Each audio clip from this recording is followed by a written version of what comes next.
तो क्या हाल है आप सभी की। उम्मीद करते हैं सब अच्छे होंगे, बढ़िया होंगे, अपने अपने घर पर मौज काट रहे होंगे। तो देखिए यूके और भारत के बीच में फाइनली एक ट्रेड डील यहाँ पर जो है ना हो चुकी है। अभी मोदी जी यहाँ पर गए थे ना यूके, तो उन्होंने यहाँ पर मुलाकात करी यूके के प्राइम मिनिस्टर कीयर स्टारमर से। तो तब यहाँ पर जो है ना इस चीज़ को लेकर बातचीत की गई और फाइनली यहाँ पर यूके और इंडिया के बीच में ट्रेड डील को यहाँ पर हरी झंडी दे दी और भारत और यूके के बीच में अब ट्रेड डील यहाँ पर हो चुकी है। और इसकी वजह से यहाँ पर काफ़ी कुछ चीज़ें यहाँ पर जो है ना बदल जाएगी और दोनों ही देशों के बीच में काफ़ी ज़्यादा व्यापार भी आपस में बढ़ेगा। तो देखिए यहाँ पर तो आपको पता ही है कि जब भी हम कुछ सामान खरीदते हैं तो सरकार यहाँ पर जीएसटी लेती है या फिर कोई दूसरी वैल्यू एडेड सर्विसेज का टैक्स लेती है। तो यहाँ पर तो सरकार लेती है, लेकिन अब हम यहाँ पर जो है ना दूसरे देश में सामान जो है ना सप्लाई करते हैं कि भाई हम यहाँ पर दूसरे देश में बेच लेंगे, यहाँ पर तो बहुत बेच लिया, अब इंटरनेशनल चलते हैं। तो वहाँ की सरकार भी टैरिफ लेती है और कई मामले में तो यहाँ पर 50%, 70%, 80% तक भी चला जाता है। तो इस ट्रेड डील के ज़रिए यहाँ पर इस बताया जाता है कि जो भी यहाँ पर भारत और यूके के बीच में जो ट्रेड होगा उसमें से 99% जो भी आइटम होंगे उस पर यहाँ पर किसी भी तरह कोई भी टैरिफ नहीं लगेगा।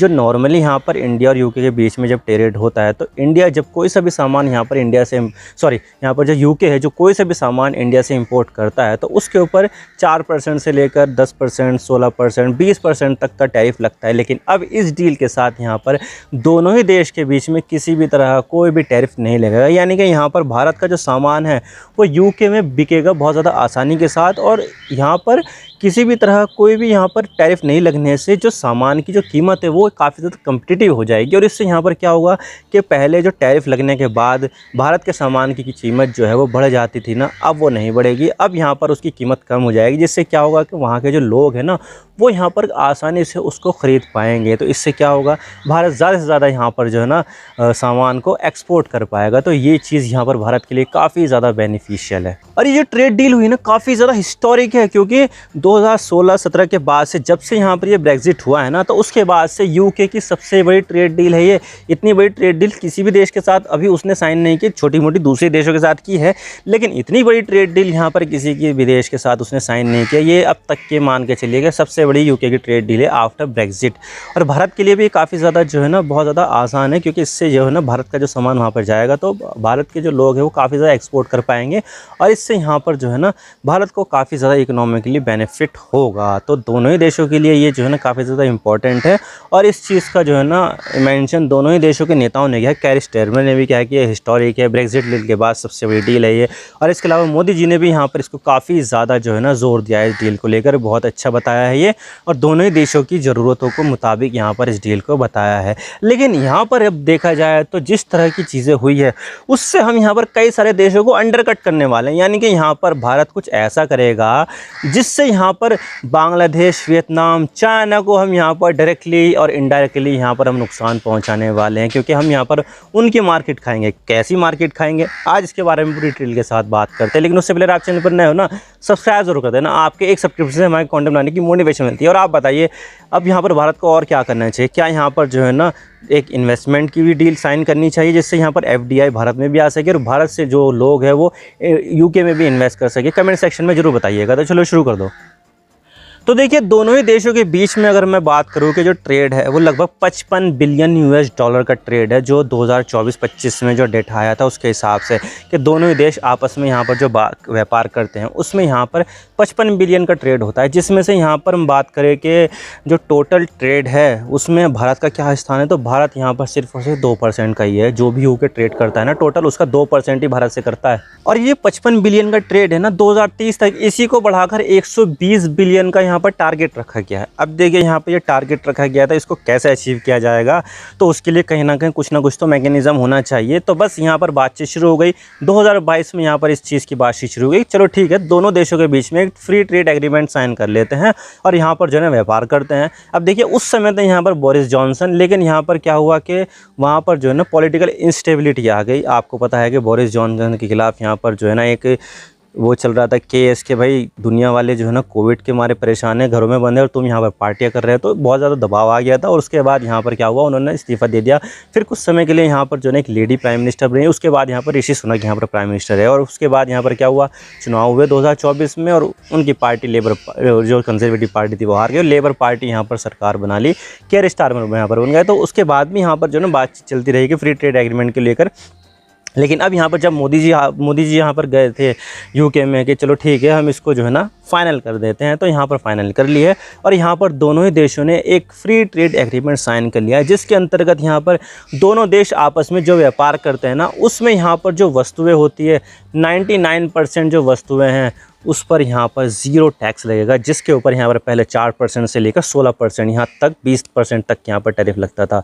तो उन सब टैरिफ को यहाँ पर ख़त्म करके ज़ीरो टैरिफ कर दिया, यानी कि यहाँ पर कुछ भी सामान बेचना हो आप यहाँ पर बिना किसी टैक्स के बेच सकते हो। यानी कि यहाँ पर बस आपको एक्सपोर्ट करना है, 100 का आपने यहाँ पर माल बेचा है ना, तो वहाँ पर भी 100 का ही जाएगा। उसके ऊपर सरकार कोई किसी भी तरह का कोई भी यहाँ पर जो है ना टैरिफ नहीं लेगी। और इससे यहाँ पर क्या होगा कि जो लेबर इंटेंसिव जो प्रोडक्ट है ना वो बेचना काफ़ी ज़्यादा आसान हो जाएगा, क्योंकि देखिए ये जो सामान जो लेबर इंटेंसिव प्रोडक्ट होते हैं जैसे कि लेदर है, टेक्सटाइल है और इसके अलावा दूसरी चीज़ें हैं, एग्रीकल्चर, डेयरी, तो इससे क्या होता है कि यहाँ पर जो है ना वैसे भी लेबर जो है ना भारत में काफ़ी ज़्यादा आसान है मिलना और यहाँ पर जो है ना काफ़ी ज़्यादा सस्ता भी है। अब यही काम यहाँ पर यूके वाले तो करेंगे नहीं, क्योंकि यहाँ पर उनको उसके हिसाब से पैसे नहीं मिलेंगे और यहाँ पर वो कॉस्टली भी बहुत ज़्यादा हो जाएगा, तो वो यहाँ पर ये सब काम करते नहीं हैं।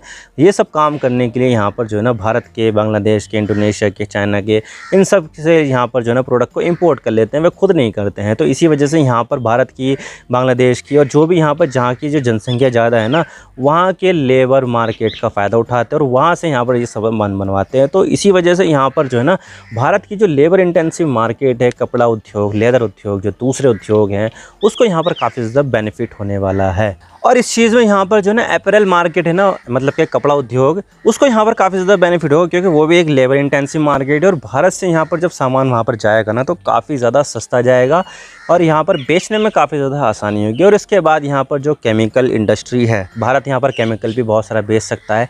इसके अलावा यहाँ पर जो फुटवियर चीज़ें हैं, यानी कि चमड़े से बने हुए या फिर दूसरी चीज़ों से बने हुए, तो उसकी मार्केट भी यूके में काफ़ी ज़्यादा है, तो भारत को इसमें भी फ़ायदा हो जाएगा। इसके अलावा यहाँ पर फार्मा में तो अभी यहाँ पे जो पोटेंशियल है ना उसका इस्तेमाल भारत ने किया ही नहीं है। टोटल फार्मा इंडस्ट्री यहाँ पर यूके में लगभग 30 बिलियन यूएस डॉलर की है, जिसमें से यहाँ पर इंडिया का शेयर कितना है, सिर्फ और सिर्फ 1 बिलियन यूएस डॉलर। यानी कि अभी भी भारत के पास मौका है कि भारत यहाँ पर 50% से भी ज़्यादा का जो शेयर है वो हासिल कर सकता है और इससे यहाँ पर भारत को काफ़ी ज़्यादा बेनिफिट होगा। भारत यहाँ पर फार्मा इंडस्ट्री का जो है ना हब बनता जा रहा है। भारत से यहाँ पर जो दुनिया भर में सप्लाई की जाती है ना दवाइयाँ, ख़ासतौर से जो जेनेरिक दवाइयाँ हैं वो बहुत ज़्यादा काम की और भारत यहाँ पर जेनेरिक दवाइयों को वहाँ पर काफ़ी ज़्यादा पुश कर सकता है। तो भारत के लिए ये जो फार्मा सेक्टर है वो एक गोल्डन अपॉर्चुनिटी लेकर आया है। लेकिन यहाँ पर अब बात करते हैं कि भारत किन किन देशों को यहाँ पर अंडरकट करने वाला है, यानी कि उनकी मार्केट यहाँ पर खाने वाला है। सबसे पहले हम बात करते हैं चाइना के बारे में। तो चाइना के बारे में यहाँ पर ये बता देता हूँ कि भारत यहाँ पर काफ़ी कुछ अंडरकट कर सकता है। जैसे कि मैं मशीन पार्ट्स के बारे में बात करूँ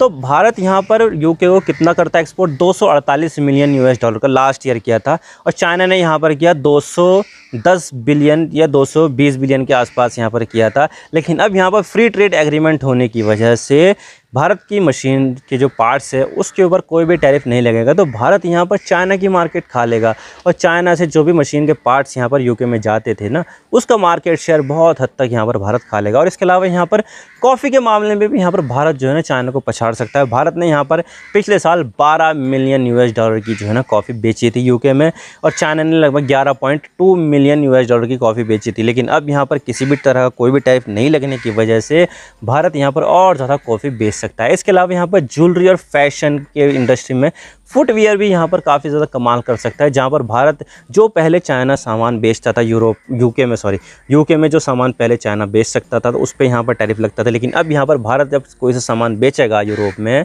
यूके में, तो उसके ऊपर कोई भी टैरिफ नहीं लगेगा, जिससे क्या होगा कि यूके यहाँ पर ज़्यादा से ज़्यादा ये सब सामान है ना वो इम्पोर्ट कर पाएगा और इससे भारत को काफ़ी ज़्यादा नुकसान होगा। तो क्लियरली देखा जाए तो यहाँ पर भारत चाइना को काफ़ी ज़्यादा अंडरकट करने वाला है। और इसके अलावा यहाँ पर भारत इंडोनेशिया को भी अंडरकट करेगा, जिसमें यहाँ पर काफ़ी कुछ टॉय से रिलेटेड है। और इसके अलावा यहाँ पर स्पोर्ट्स फुटवेयर जो है ना बहुत ज़्यादा जो है ना यूके को सप्लाई करता है इंडोनेशिया। तो भारत यहाँ पर लगभग 10% की जो मार्केट है ना इंडोनेशिया की, वो यहाँ पर खा लेगा। यानी कि यहाँ पर जो इंडोनेशिया सामान जो है ना एक्सपोर्ट करता था यूके को, तो उसमें से यहाँ पर 10% यहाँ पर गिरावट होगी। और जो 10% जो गिरावट होगी यूके वो इंडिया से फुलफ़िल करेगा। यानी कि यहाँ पर जो है ना इंडिया इंडोनेशिया को भी अंडरकट करने वाला है। इसके अलावा थाईलैंड और वियतनाम को भी काफ़ी ज़्यादा इम्पैक्ट होगा, क्योंकि भारत से यहाँ पर काफ़ी कुछ जो है ना, एक तो प्रोसेस्ड फूड और बेक्ड आइटम जो है ना, ये बहुत ज़्यादा जो है ना यूके में जाएंगे। और इससे यहाँ पर इन दोनों ही देशों को लगभग 350 मिलियन US$ का नुकसान होने वाला है। यानी कि यहाँ पर पहले क्या होता था कि यूके से कुछ यूके को कुछ इंपोर्ट करना होगा इन देशों से, तो इनके ऊपर लगने के वाले टैरिफ की वजह से अब यहाँ पर जो है ना वो इंडिया से ये सब सामान इंपोर्ट कराएंगे। और इंडिया को यहाँ पर काफ़ी ज़्यादा बेनिफिट होगा। कितना? 350 मिलियन US$ का यहाँ पर जो प्रोसेस्ड फूड और बेक्ड आइटम है ना उसका। इसके अलावा बांग्लादेश और पाकिस्तान को भी काफ़ी ज़्यादा अंडरकट करेगा इंडिया, क्योंकि यहाँ पर जो है ना एक तो लेबर इंटेंसिव मार्केट बहुत ज़्यादा है। यानी कि यहाँ पर चीप लेबर जो है ना अवेलेबल है बांग्लादेश में भी और पाकिस्तान में भी। तो यहाँ पर जो है ना क्या होता है कि सामान बनाना आसान होता है और काफ़ी ज़्यादा सस्ता भी पड़ता है। तो इसी वजह से ये जो देश हैं वो यहाँ पर कपड़ों के एक्सपोर्ट पर काफ़ी ज़्यादा डिपेंड करते हैं, ख़ास तौर से जो बांग्लादेश है। लेकिन यहाँ पर यूके के साथ तो कोई ट्रेड डील है नहीं इन देशों की। तो क्या होगा कि भारत के साथ जो ट्रेड डील है तो भारत इसका फ़ायदा उठा सकता है। भारत यहाँ पर बिना किसी टैरिफ के अपना सामान यहाँ पर बेच सकता है। यानी कि यहाँ पर जो है ना भले से ही लेबर इंटेंसिव मार्केट हो, लेबर यहाँ पर सस्ती हो बांग्लादेश और पाकिस्तान में, लेकिन इनके ऊपर लगते हैं टैरिफ, जिससे क्या होगा कि यहाँ पर वही लेवल आ जाएगा जैसा कि इंडिया के वाले के साथ है। तो यहाँ पर लोग जो है यूके के वो यहाँ का इंडिया का सामान यहाँ पर ज़्यादा ख़रीदना पसंद करेंगे। और इससे यहाँ पर बांग्लादेश और पाकिस्तान के कलेक्टिवली लगभग 7.5% का एक्सपोर्ट लॉस होने वाला है, जो अपने आप में काफ़ी ज़्यादा ह्यूज है। तो ये सब चीज़ें जो है ना होने वाली है। और इससे यहाँ पर भारत कई सारे देशों को अंडरकट करेगा और यहाँ पर उनकी मार्केट को हासिल करेगा। अब देखिए कितना हो सकता है, ये तो भाई आने वाला वक्त ही बताया, क्योंकि अभी तो यहाँ पर सिर्फ अनाउंसमेंट हुई है। इम्प्लीमेंट इसको धीरे धीरे किया जाएगा। पहले कुछ सामान के ऊपर से टैरिफ हटाया जाएगा, फिर कुछ सामान के ऊपर से, फिर कुछ सामान के ऊपर से, और अंत में लगभग 2 साल के अंदर जो है ना लगभग 99% का जो सामान है उन सब के ऊपर से 0 टैरिफ कर दिया जाएगा। यानी कि किसी भी तरह का कोई भी टैरिफ नहीं लगाया जाएगा। तो ये अपने आप में काफ़ी बड़ी बात है। अब देखने वाली बात होगी कि यहाँ पर कब तक ये चीज़ होती है। लेकिन अनाउंसमेंट तो हो गई है फ्री ट्रेड एग्रीमेंट। तो अब यहाँ पर जो है ना इम्प्लीमेंट की बात आती है कि इम्प्लीमेंट कब से स्टार्ट होगा।